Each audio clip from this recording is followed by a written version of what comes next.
여러분, 지금부터 들려드릴 이야기는 2020년 폴란드에서 취재된 실화입니다. 92세의 폴란드 할아버지가 제2차 세계대전 당시 나치 포로 수용소에서 겪은 지옥 같은 시간, 그리고 그 이후 70년 동안 숨겨왔던 놀라운 비밀에 관한 이야기인데요. 이 할아버지는 전쟁이 끝난 후 단 한 번도 자신의 과거를 가족들에게 말하지 않았습니다. 그런데 2019년, 그가 세상을 떠나기 불과 3개월 전, 손자에게 낡은 가죽 가방 하나를 건네며 이렇게 말했다고 합니다. 이제 때가 됐구나. 내가 이걸 열어봐야 할 시간이야. 그 가방 속에는 무려 70년 동안 아무도 몰랐던 할아버지의 두 번째 인생이 고스란히 담겨 있었습니다. 가난한 전쟁 포로였던 한 남자가 어떻게 유럽 최대 부동산 재벌이 될 수 있었는지, 그리고 왜 그는 평생 침묵해야만 했는지, 지금부터 그 감동적인 여정을 함께 들어보시겠습니다. 1943년 가을, 당시 17세였던 안제이 코발스키는 바르샤바 외곽의 작은 마을에서 가족들과 함께 살고 있었습니다. 아버지는 철도 노동자였고 어머니는 작은 빵집을 운영하며 4명의 자식을 키우고 계셨죠. 안제이는 그 집안의 장남이었습니다. 어느 날 새벽, 독일군이 마을을 습격했고 15세 이상의 모든 남자들을 트럭에 실어갔습니다. 안제이는 그날 아침 어머니가 구워준 호밀빵 한 조각을 손에 쥔 채로 집을 떠났는데, 그게 어머니의 마지막 모습이었습니다. 아우슈비츠 수용소로 끌려간 안제이는 그곳에서 상상할 수 없는 고통을 겪었습니다. 매일 새벽 4시에 일어나 밤 10시까지 강제 노역을 했고, 하루에 주어지는 음식이라곤 썩은 감자 3개와 묽은 수프 한 그릇이 전부였습니다. 추운 겨울에도 얇은 죄수복 한 벌만 입고 눈 속에서 일을 해야 했고, 조금이라도 느리게 움직이면 채찍으로 맞았습니다. 안제이는 그곳에서 수백 명의 사람들이 죽어가는 걸 목격했습니다. 친구였던 사람이 어제는 옆에서 웃고 있었는데, 오늘 아침에는 차갑게 식은 시체로 발견되는 일이 매일같이 반복됐습니다. 하지만 안제이에게는 살아야 하는 이유가 있었습니다. 바로 카타지나라는 이름의 소녀였죠. 전쟁이 일어나기 1년 전, 안제이는 마을 축제에서 이웃 마을에서 온 카타지나를 만났습니다. 16세의 카타지나는 금발의 파란 눈을 가진 아름다운 소녀였고, 둘은 첫눈에 사랑에 빠졌습니다. 전쟁이 일어나기 직전, 안제이는 카타지나에게 작은 은반지를 건네며 약속했습니다. 내가 반드시 돌아올게. 우리 결혼하자. 수용소에서의 매일 밤, 안제이는 그 약속을 떠올리며 버텼습니다. 동료 죄수들이 하나둘 희망을 잃고 죽어갈 때, 안제이만은 카타지나의 얼굴을 떠올리며 이를 악물었습니다. 1945년 1월, 소련군이 진격해오자 독일군은 수용소를 폐쇄하고 죄수들을 서쪽으로 이동시키기 시작했습니다. 그 유명한 죽음의 행진이었죠. 눈보라가 몰아치는 영하 20도의 날씨 속에서 안제이와 수천 명의 죄수들은 맨발로 하루에 30km씩 걸어야 했습니다. 뒤처지는 사람은 즉시 총살당했고, 눈길 위에는 시체들이 즐비하게 널려 있었습니다. 안제이의 발은 동상으로 새까맣게 변했고, 체중은 35kg까지 떨어졌습니다. 하지만 그는 버텼습니다. 카타지나, 카타지나. 그 이름만을 입술로 중얼거리며 한 걸음 한 걸음 앞으로 나아갔습니다. 2주 후, 행진 중이던 안제이 일행은 연합군의 공습을 받았습니다. 혼란 속에서 간수들이 도망쳤고, 안제이는 몇몇 동료들과 함께 숲속으로 탈출했습니다. 그렇게 5년간의 수용소 생활이 끝났습니다. 하지만 자유를 얻은 그의 몸무게는 32kg, 그는 걸을 수조차 없는 상태였습니다. 전쟁이 끝난 후, 안제이는 3개월 동안 체코슬로바키아의 한 수도원에서 치료를 받았습니다. 수도원의 수녀들은 그에게 음식을 나눠주고 상처를 치료해 주었지만, 안제이의 마음속 상처는 너무나 깊었습니다. 밤마다 악몽에 시달렸고, 조금만 큰 소리가 나도 공포에 떨었습니다. 하지만 그는 카타지나를 만나야 한다는 일념 하나로 버텼습니다. 1945년 6월, 어느 정도 회복한 안제이는 고향 마을로 향했습니다. 하지만 그곳은 완전히 폐허가 되어 있었습니다. 집들은 폭격으로 무너져 있었고, 아는 사람들의 얼굴도 거의 보이지 않았습니다. 안제이는 떨리는 발걸음으로 자신의 집이 있던 자리로 갔습니다. 거기에는 무너진 벽돌 더미만 남아 있었습니다. 이웃 사람들에게 물어봤지만 가족들의 소식을 아는 사람은 아무도 없었습니다. 절망에 빠진 안제이는 카타지나의 마을로 향했습니다. 30km의 거리를 걸어서 가는 동안 그는 온갖 상상을 했습니다. 카타지나가 다른 남자와 결혼했으면 어쩌지? 아니, 카타지나도 죽었으면 어떡하지? 불안과 희망이 교차하는 가운데 안제이는 마침내 카타지나의 집 앞에 도착했습니다. 집은 다행히 그대로 남아 있었습니다. 떨리는 손으로 문을 두드렸습니다. 문이 열렸고 그곳에는 머리가 하얗게 센 중년 여성이 서 있었습니다. 카타지나의 어머니였습니다. 하지만 그녀는 뼈만 앙상하게 남은 안제이를 알아보지 못했습니다. 누구시죠? 안제이는 떨리는 목소리로 말했습니다. 네, 저 안제이입니다. 안제이 코발스키요. 카타지나는 어디 있습니까? 그 순간 어머니의 얼굴이 하얗게 질렸습니다. 안제이라니, 당신이 살아있었단 말이오.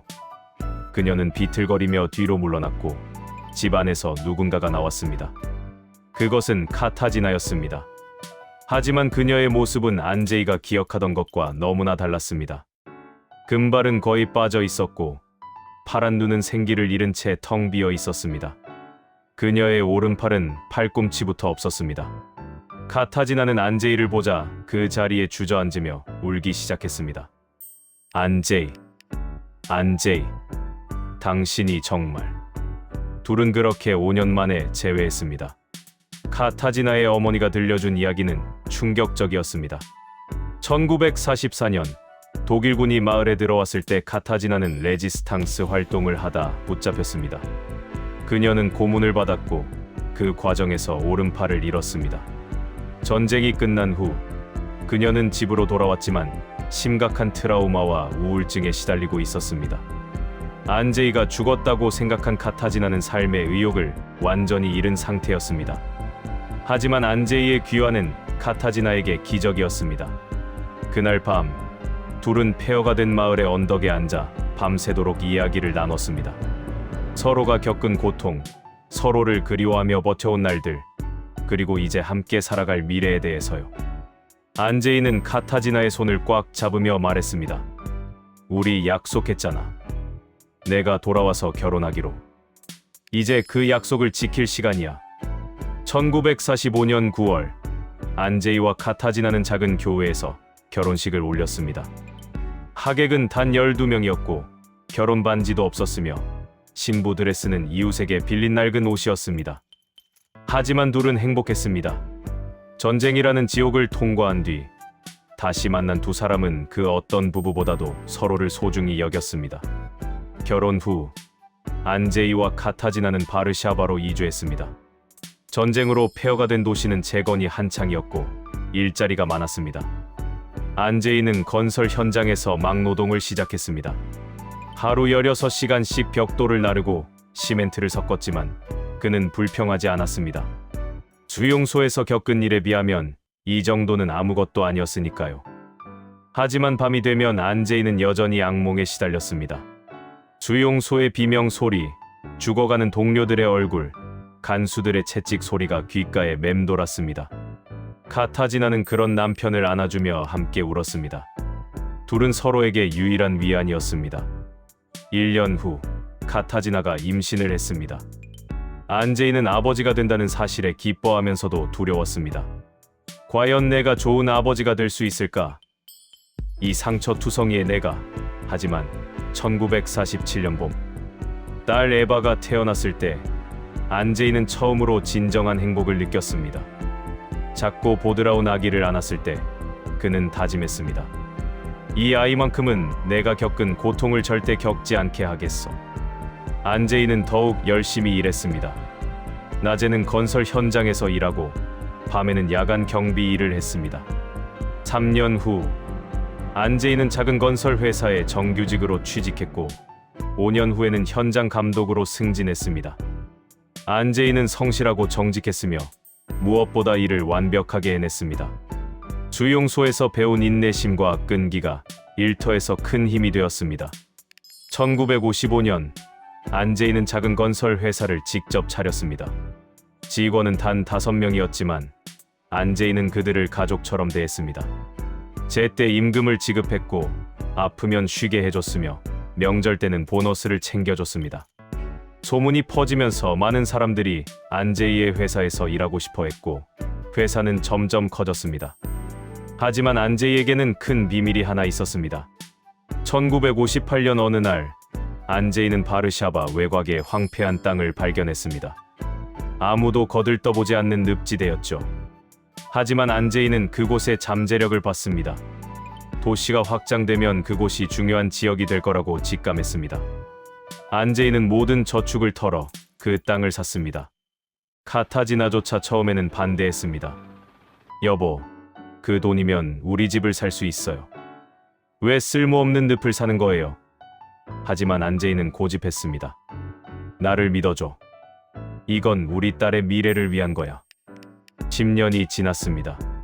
1968년 폴란드 정부는 바르샤바 확장 계획을 발표했고 안재희가 산 그 땅은 새로운 주거 지역으로 선정됐습니다. 하룻밤 사이에 땅값이 100배로 뛰었습니다. 안재희는 그 땅을 팔지 않고 직접 아파트 단지를 건설했습니다. 그리고 그 아파트들은 완공되자마자 모두 분양됐습니다. 1970년대 안재희의 회사는 폴란드 최대 건설 회사 중 하나가 되었습니다. 안재희는 억만장자가 되었지만 그는 여전히 검소하게 살았습니다. 여전히 작은 아파트에서 살았고 비싼 차를 타지도 않았습니다. 대신 그는 조용히 자선 활동을 했습니다. 전쟁 고아들을 위한 학교를 지었고 장애인들을 위한 병원을 후원했으며 매달 익명으로 수백 명의 가난한 가정에 돈을 보냈습니다. 하지만 안재희는 절대 자신의 부를 드러내지 않았습니다. 심지어 딸 에바에게조차 자신이 얼마나 부유한지 말하지 않았습니다. 에바는 아버지가 작은 건설 회사를 운영하는 평범한 사람이라고만 알고 있었습니다. 왜 안재희는 침묵했을까요? 그 이유는 전쟁의 트라우마 때문이었습니다. 주용소에서 안재희는 부유하다는 이유로, 재능이 있다는 이유로, 눈에 띈다는 이유로 사람들이 죽어가는 걸 봤습니다. 그는 자신의 가족이 그런 위험에 노출되는 걸 원하지 않았습니다. 세월이 흘러 2000년대가 되었습니다. 안재희는 80대가 되었고 카타지나는 2005년에 세상을 떠났습니다. 안재희는 아내를 잃은 슬픔에 빠졌지만 손자 피오트르가 그의 유일한 위안이었습니다. 피오트르는 안재희의 외동딸 에바의 아들로 대학에서 역사를 공부하는 24세 청년이었습니다. 피오트르는 어릴 때부터 할아버지를 무척 따랐습니다. 안재희도 손자를 끔찍이 아꼈습니다. 하지만 안재희는 손자에게도 자신의 과거에 대해 거의 말하지 않았습니다. 피오트르가 할아버지, 전쟁 때 어떻게 지내셨어요? 라고 물으면 안재희는 항상 그냥 힘든 시절이었단다 라고만 대답했습니다. 2019년 여름 92세가 된 안재희는 건강이 급격히 나빠졌습니다. 의사는 길어야 3개월이라고 했습니다. 안재희는 자신의 시간이 얼마 남지 않았다는 걸 알았습니다. 그리고 그는 결심했습니다. 이제 진실을 말할 때가 됐어. 어느 가을 오후 안재희는 피오트르를 자신의 집으로 불렀습니다. 피오트르가 도착했을 때 안재희는 침대에 누워 있었습니다. 얼굴은 창백했고 숨소리는 거칠었습니다. 하지만 눈빛만은 또렷했습니다. 안재희는 침대 옆 서랍에서 낡은 가죽 가방을 꺼냈습니다. 먼지가 수북이 쌓인 그 가방은 최소 수십 년은 된 것처럼 보였습니다. 피오트르야. 안재희의 목소리는 떨렸습니다. 할아버지가 내게 숨겨온 게 있단다. 내 할머니도 몰랐고 내 엄마도 모르는 것들이지. 하지만 이제 때가 됐어. 내가 이걸 알아야 할 시간이야. 피오트르는 긴장한 채 할아버지를 바라봤습니다. 안재희는 가방을 피오트르에게 건넸습니다. 이걸 열어봐라. 그리고 할아버지, 이야기를 들어다오. 피오트르가 가방을 열었을 때 그 안에는 놀라운 것들이 가득했습니다. 수십 장의 오래된 사진들, 노란 종이에 적힌 편지들. 그리고 무엇보다 놀라운 것은 부동산 소유권 증서들이었습니다. 바르샤바, 크라쿠프, 그단스크, 폴란드 전역의 건물들과 토지들의 소유권 증서였습니다. 그 가치는 수천억 원에 달했습니다. 비오트르는 믿을 수 없다는 표정으로 할아버지를 봤습니다. 할아버지, 이게 다 뭐예요? 안제이는 천천히 입을 열었습니다. 할아버지는 내가 생각하는 것보다 훨씬 많은 걸 가지고 있단다. 하지만 그걸 숨겨야 했어. 왜냐하면 안제이의 눈에서 눈물이 흘렀습니다. 할아버지는 평생 두려웠거든. 주용소에서의 그 지옥 같은 날들이 다시 돌아올까봐. 우리 가족이 부자라는 이유로 위험에 처할까봐. 그날 밤 안제이는 피오트르에게 모든 것을 말했습니다. 주용소에서의 5년, 카타지나와의 재회, 그리고 50년에 걸친 사업의 성공. 안제이는 자신이 왜 침묵해야 했는지, 왜 가족들에게조차 진실을 말할 수 없었는지 설명했습니다. 할아버지는 너희들을 보호하고 싶었어. 돈이 많다는 게 알려지면 사람들이 너희를 다르게 볼까봐, 위험한 사람들이 접근할까봐 두려웠단다. 피오트르는 울었습니다. 할아버지가 평생 그런 무거운 짐을 혼자 지고 살았다는 사실이 너무나 가슴 아팠습니다. 안제이는 손자의 손을 꽉 잡았습니다. 하지만 이제 할아버지는 내게 부탁하고 싶구나. 이 재산을 좋은 일에 써다오. 할아버지처럼 숨기지 말고 세상을 더 나은 곳으로 만드는 데 사용해라.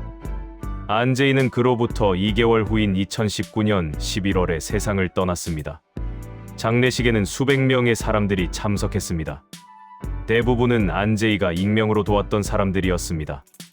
그들은 장례식에 와서야 자신들을 도왔던 사람이 바로 안제이였다는 걸 알게 되었습니다. 피오트르는 할아버지의 유언을 따랐습니다. 그는 안제이의 재산으로 코발스키 재단을 설립했습니다.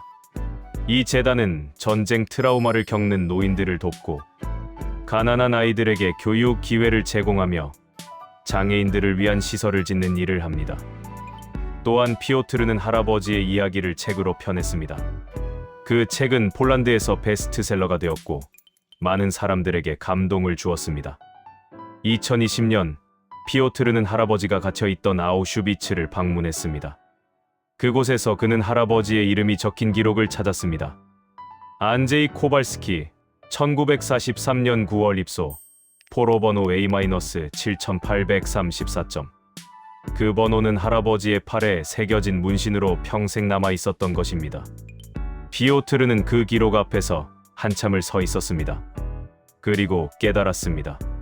할아버지가 얼마나 강한 사람이었는지, 그 지옥 같은 곳에서 살아남았을 뿐 아니라 성공한 인생을 만들어냈다는 것이 얼마나 놀라운 일인지.